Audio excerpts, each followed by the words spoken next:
Hello students, कैसे हैं आप सब। आई होप आप सब अच्छे होंगे। आईसीटी वर्चुअल क्लासरूम में आप सबका स्वागत है। मैं विकास। बच्चों क्लास 6 का मैथ्स करेंगे और यहाँ पे आपका चलेगा रिवीजन। ठीक है, तो ये है क्वेश्चन, इनको हम यहाँ पे सॉल्व करने की कोशिश करेंगे। तो मैं बता दूं क्वेश्चन क्या है। आपको कुछ स्टेटमेंट दिए होंगे, जैसे ये आप देख पा रहे हैं, ऐसे स्टेटमेंट्स दिए हैं और आपको बताना है वो स्टेटमेंट ट्रू है या फॉल्स है। मतलब वो स्टेटमेंट सही है या गलत है, ये आपको चेक करके बताना है। जैसे the smallest 4 digit number is the successor of largest 3 digit number. क्या ये सही है बात? अच्छा, सबसे पहले मुझे ये बताइए कि लार्जेस्ट 3 डिजिट नंबर कौन सा है। किसी बच्चे को पता है? ये हो जाएगा 999। यही तो होगा 999 लार्जेस्ट 3 डिजिट नंबर। और अगर मैं इसका सक्सेसर निकालने की कोशिश करूं तो इसमें एक ऐड करना पड़ेगा, और अगर इसमें एक ऐड कर दिया तो क्या आ जाएगा? ये आ जाएगा 9 + 1 0, 9 + 1 0, 9 + 1 0 और ये 1, 1000 आ जाएगा। और ये 4 डिजिट का सबसे छोटा नंबर है। ठीक है, तो स्मॉलेस्ट 4 डिजिट नंबर होगा लार्जेस्ट 3 डिजिट नंबर का सक्सेसर। तो बिल्कुल ये स्टेटमेंट तो ट्रू हो गई है कि नहीं?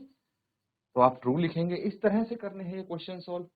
यहाँ पे जैसे आपको और दिया है, of the given 2 natural numbers the one having more digits is greater. क्या ये बात सही है कि अगर हम वो देखें कि क्या देखें कि of the given 2 natural number, दो नेचुरल नंबर दी हैं, दो प्राकृत संख्या दी हैं, the one having more digits is greater, जिसकी अधिक डिजिट्स हैं वो बड़ा होगा। क्या ये बात सही है? चलिए करके देखते हैं। एक नंबर है 9 लेकिन इसकी एक ही डिजिट है। दूसरा नंबर है 10, इसकी 2 डिजिट्स है। तो कौन सा बड़ा होगा? ऑफ कोर्स जिसकी ज्यादा डिजिट होंगी वो बड़ा होगा। तो यही आपको बोला है कि दो अगर नेचुरल नंबर दिए हैं और जिसकी डिजिट ज्यादा है वो बड़ा होगा, ऑफ कोर्स बड़ा होगा। तो इसीलिए ये स्टेटमेंट आपकी ट्रू हो गई। क्या हो गई? ट्रू होगी। ठीक है, इस तरह से आप कर सकते हैं बच्चों। समझ में आ रहा है? तो चलिए नोट कीजिए। और ये 63 जो है इसको आप बताइए कि क्या ये ट्रू है या फॉल्स है।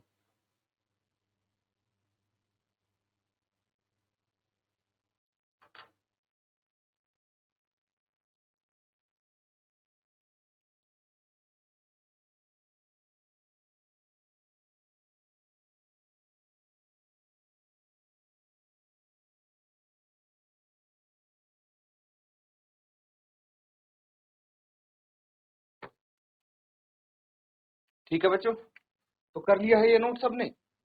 इसका बताइए क्या आंसर है। Natural numbers are closed under addition. Closure property आपको पता होनी चाहिए। इसमें क्या होती है क्लोजर प्रॉपर्टी? अगर हम दो प्राकृत संख्या, दो नेचुरल नंबर्स को ऐड करेंगे तो उनका सम भी नेचुरल नंबर आएगा। फॉर एग्जांपल 3 + 8, 3 में अगर हम 8 जोड़ेंगे तो क्या आ जाएगा? 11। तो 11 भी क्या है? नेचुरल नंबर है। 3 भी नेचुरल नंबर है, 8 भी। समझ में आ रहा है? तो ये भी आपका ट्रू होगा। क्या होगा? ट्रू होगा।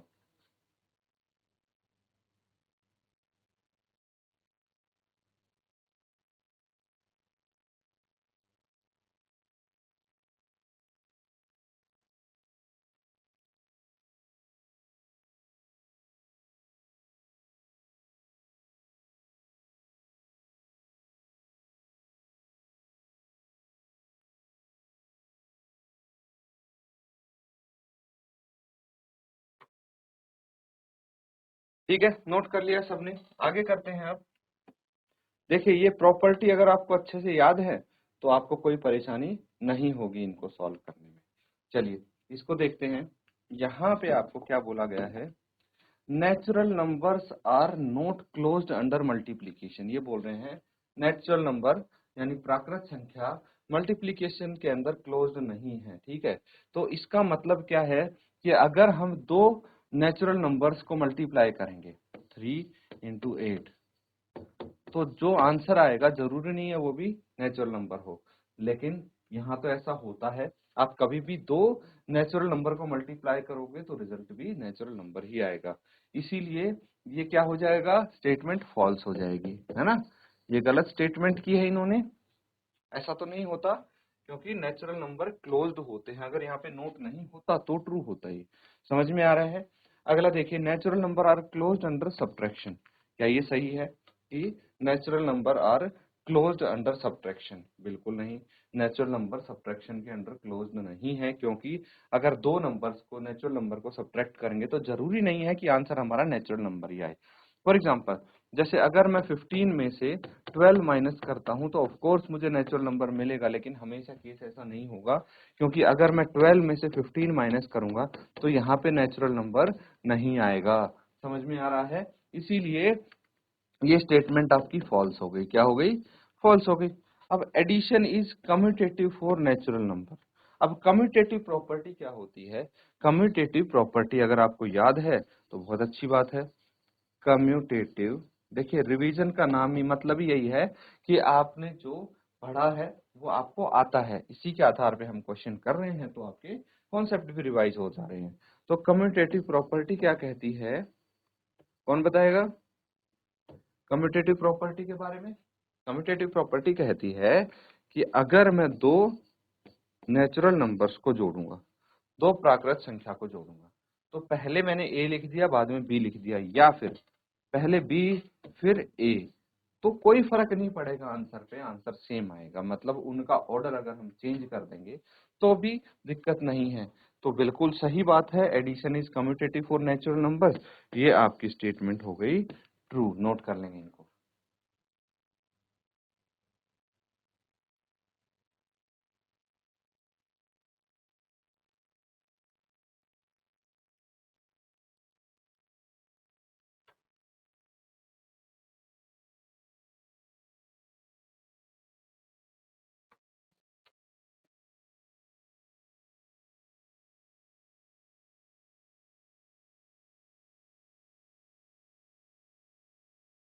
तो ठीक है, कर लिया सबने।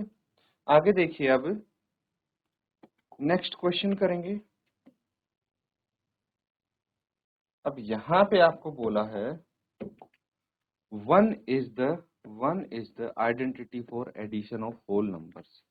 ठीक है, क्या मतलब हुआ इस स्टेटमेंट का, पहले तो ये समझना जरूरी है। अगर ये स्टेटमेंट समझ में आएगी तभी आप इसका आंसर कर पाएंगे कि ये ट्रू है या फॉल्स। तो अगर कोई आइडेंटिटी है, ठीक है, किन्हीं नंबर्स के लिए, उसका मतलब है कि जैसे एडिशन के लिए आइडेंटिटी पूछा है आपसे, ठीक है, तो मतलब ये है कि जिस नंबर की बात हो रही है, जैसे यहाँ पे 1 हो रही है, तो उसको मैं किसी होल नंबर में, यहाँ होल नंबर की बात हो रही है, 1 की बात हो रही है और एडिशन की बात हो रही है, तो किसी होल नंबर को अगर मैं 1 से ऐड करूंगा या फिर किसी होल नंबर में 1 को ऐड करूंगा, तो वो नंबर चेंज नहीं होना चाहिए। That number should remain unchanged. तो अगर चेंज नहीं होगा तो इसको हम आइडेंटिटी बोलेंगे, और अगर चेंज हो गया तो आइडेंटिटी नहीं होगी। कोई भी होल नंबर बताइए मुझे, ठीक है। तो जैसे 5 होल नंबर है, अगर मैं 5 में ऐड करता हूँ 1, तो ये अनचेंज्ड होना चाहिए, लेकिन ये तो चेंज हो गया, है ना। तो ये स्टेटमेंट तो फॉल्स हो गई। चलो, ये तो आसान काम था। अब मुझे बताइए कि ऐसा कौन सी एडिशन ऑफ होल नंबर्स के लिए कौन सी आइडेंटिटी पॉसिबल है, कोई बता सकता है? तो देखिए, अगर मैं होल नंबर्स की बात करूं तो उसके लिए 1 नहीं, 0 is the identity for addition of whole numbers होगा। क्या होगा? 0। 1 की जगह अगर 0 होता तो ये स्टेटमेंट ट्रू होती। कैसे? देखिए, अगर मैं 0 को 5 में ऐड करूंगा तो 5 will remain unchanged, this whole number will remain unchanged. कोई भी होल नंबर ले लीजिए आप, 25 है, उसमें अगर 0 ऐड कर दिया, दिस विल रिमेन अनचेंज्ड। समझ में आ रहा है? इसको आप नोट कर लेंगे।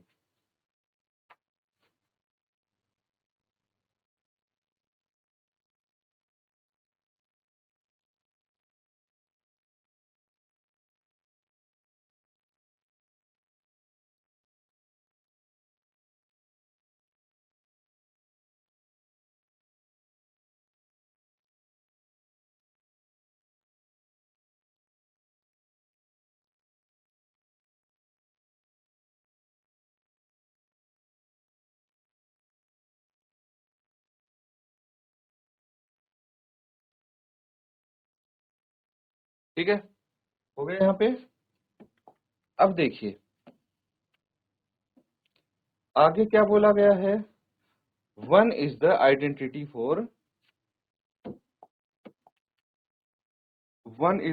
For multiplication of whole numbers.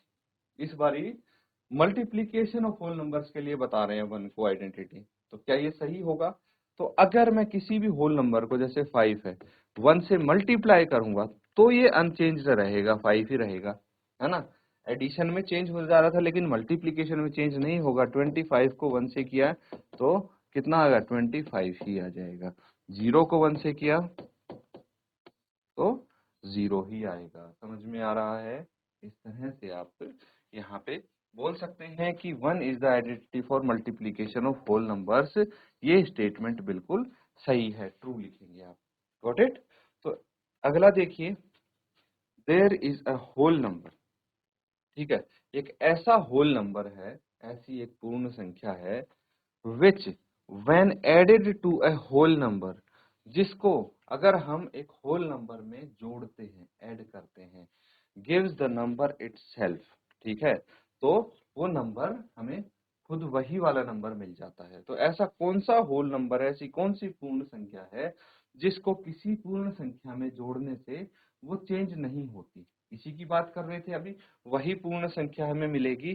तो बिल्कुल ऐसी पूर्ण संख्या है 0। 0 को मैं किसी में भी ऐड करूं, किसी होल नंबर में भी जोड़ दूं, वो होल नंबर चेंज नहीं होगा। ये बात कर रहे थे ना हम ऊपर। यहाँ पे जैसे 25 है, इसमें 0 जोड़ दिया तो 25 ही रहेगा, दिस विल रिमेन अनचेंज्ड। तो ये स्टेटमेंट कैसी कहलाएगी? ट्रू। ये क्या होगा? ट्रू होगी स्टेटमेंट। तो अब मुझे ये बताइए कि ये 70 वाले में दिया है, there is a natural number, एक प्राकृत संख्या है, which when added to natural number, जिसको हम नेचुरल नंबर में ऐड करते हैं, गिव्स द नंबर इटसेल्फ, और जोड़ने के बाद वही नंबर आ जाता है। जैसे होल नंबर में 0 है, ठीक है, तो एक होल नंबर ऐसा है जिसमें कोई भी होल नंबर जोड़ेंगे आंसर वही रहेगा। लेकिन क्या ऐसा कोई नेचुरल नंबर भी एग्जिस्ट करता है जिसमें हम कोई दूसरा नेचुरल नंबर जोड़ेंगे और आंसर चेंज ना हो, वही नंबर मिले? अगर सही है, ऐसा नंबर एग्जिस्ट करता है, तो ये ट्रू होगा, अदरवाइज फॉल्स होगा। बताइए ये ट्रू है स्टेटमेंट या फॉल्स?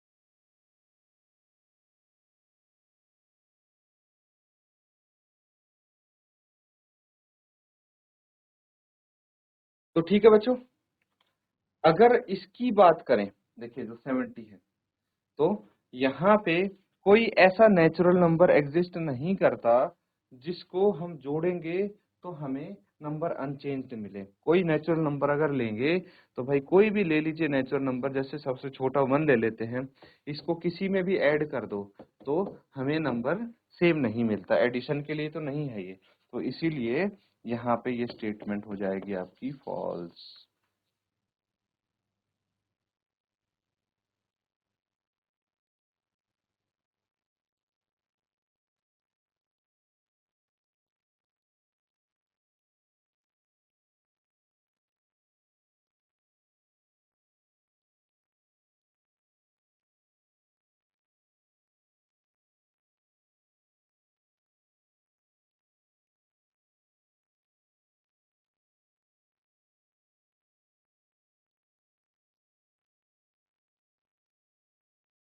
ठीक है, नोट कर लिया है? अब ये है एक question, if a whole number, अगर एक पूर्ण संख्या को डिवाइड करते हैं दूसरी पूर्ण संख्या से, if a whole number is divided by another whole number which is greater than the first one, the quotient is not equal to 0। ठीक है, तो यहाँ पे ये चीज समझनी है कि हम डिवाइड किसको किससे कर रहे हैं। तो देखिए, एक होल नंबर मतलब दोनों ही होल नंबर हैं आपके पास, ठीक है, और अगर मैं एक होल नंबर को दूसरा होल नंबर से डिवाइड कर रहा हूँ, लेकिन जिससे डिवाइड कर रहा हूँ विच is greater than the first one, जो पहले से बड़ा है, तो जो उसका क्वोशंट है वो 0 के बराबर तो नहीं होगा, आंसर 0 तो नहीं होगा। ठीक है, क्या ये स्टेटमेंट ट्रू है? बिल्कुल, दिस स्टेटमेंट इज ट्रू। ठीक है, समझ में आ गया? तो आप करके देख लीजिए इसको। अगर एक होल नंबर को दूसरे से डिवाइड कीजिए, लेकिन बड़ा होना चाहिए दूसरा होल नंबर, तो 0 नहीं होगा क्वेश्चन।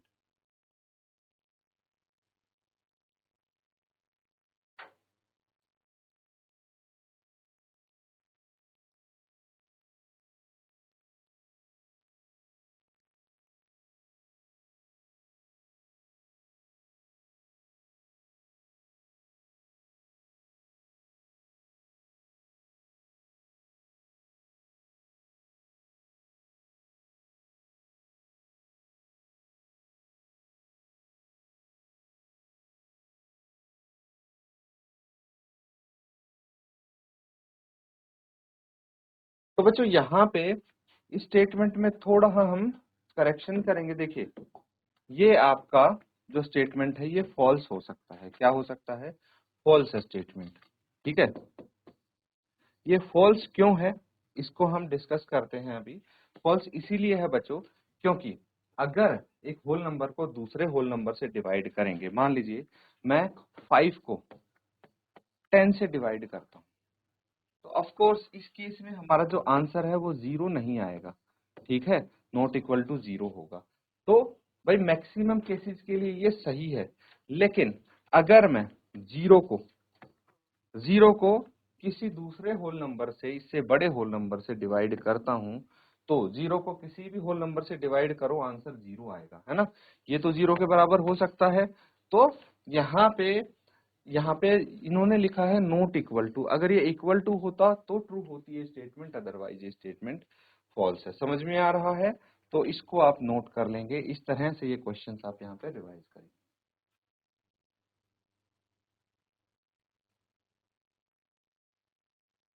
तो बच्चों यहाँ पे जो हमने क्वेश्चंस रिवाइज किए हैं उनको आप अच्छे से एक बार घर पे भी जाके यहाँ पे रिवाइज कर लेंगे। इसी के साथ आज का सेशन यहाँ पे एंड करते हैं। Thank you and have a nice day.